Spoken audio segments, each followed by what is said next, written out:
Hello students, I hope you all well. Today we are discussing about the next stanza of the poem Character of a Happy Life composed by Sir Henry Wotton. पिछली video में मैंने आपको इसका first stanza पढ़ाया था, उसका मैंने आपको सेंट्रल आइडिया बताया था और एक्सप्लेनेशन बताया था। आई होप आपकी अच्छे से समझ आ गया होगा। इसमें मैं आपको वर्ड्स मीनिंग्स साथ के साथ बताती चलूँगी इंग्लिश और हिंदी में। आप वो अच्छे से नोट कर लिएगा, क्योंकि वर्ड्स मीनिंग से ही आपको पता लगेगा कि उसका मीनिंग आप अच्छे से एक्सप्लेन कर पाएंगे आप उसे। Okay, now we are moving towards the stanza. Who hath his life from rumors freed, whose conscience is his strong retreat, whose state can neither flatters feed nor ruin make approach great. Hath means होता है has, रखता है। Rumor means uncertain and doubtful gossip. Conscience means होता है inner voice, अंतःकरण की आवाज़। Retreat place of refuge, शरण स्थल। स्टेट कंडीशन, स्थिति। फ्लैटर्स चापलूस लोग।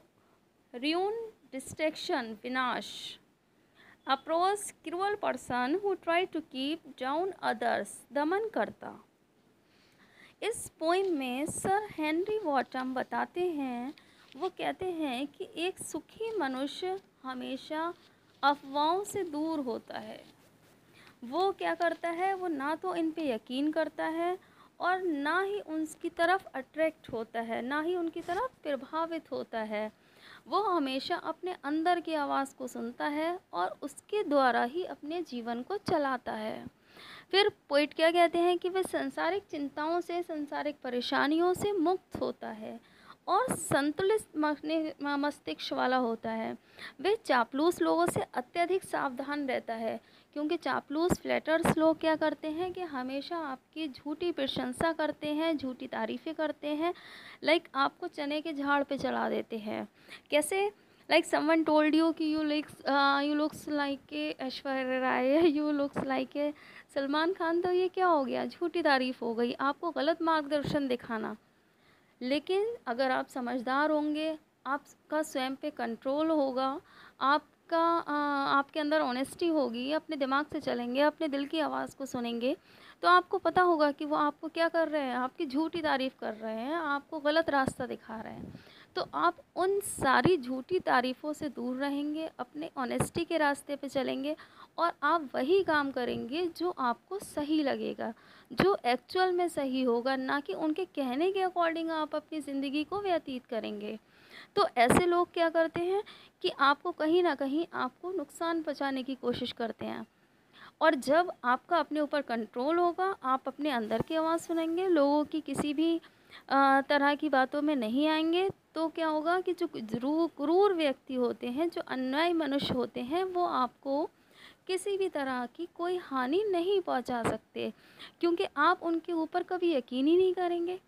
आप तो उन चीज़ों पे यकीन करेंगे जो आपने देखी हैं, जो आपको सही लग रही हैं।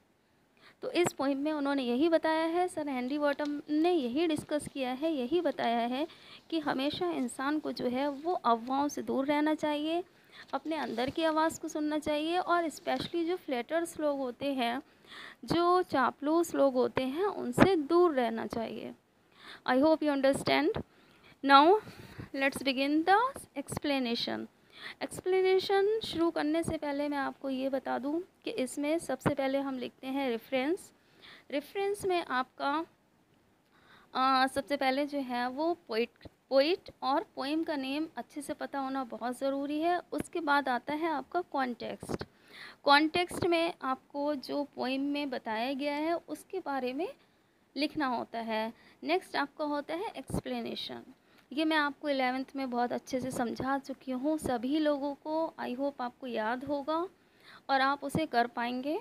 और एक चीज़ मैं आपको साथ के साथ और बताती चलूँ कि अगर आपको एक्सप्लेनेशन अभी लिखना आ गया अच्छे से, तो अगर आप एमए इंग्लिश में करते हैं या बीए में आप इंग्लिश लिटरेचर लेते हैं, तो ये आपके उसमें काम आएगा, क्योंकि सेम मेथड रहता है 11 से लेके और MA तक का एक्सप्लेनेशन का बस लेंथ का फ़र्क हो जाता है।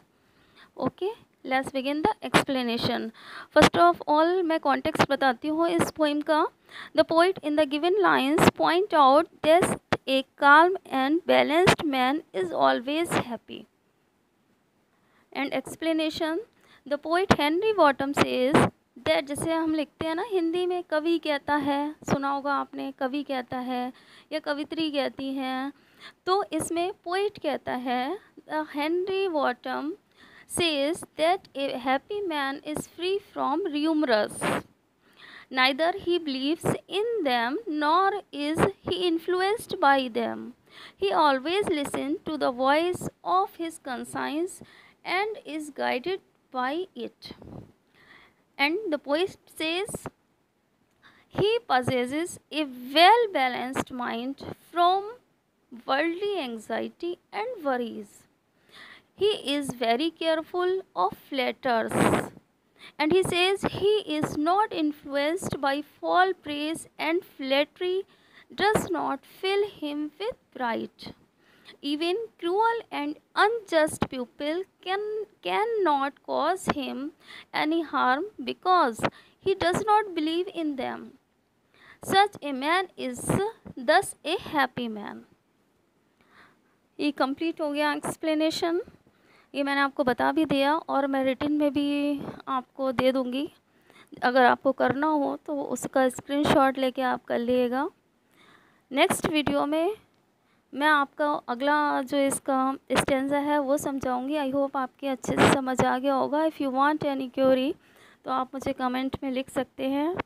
Good bye, stay home, stay safe, bye bye.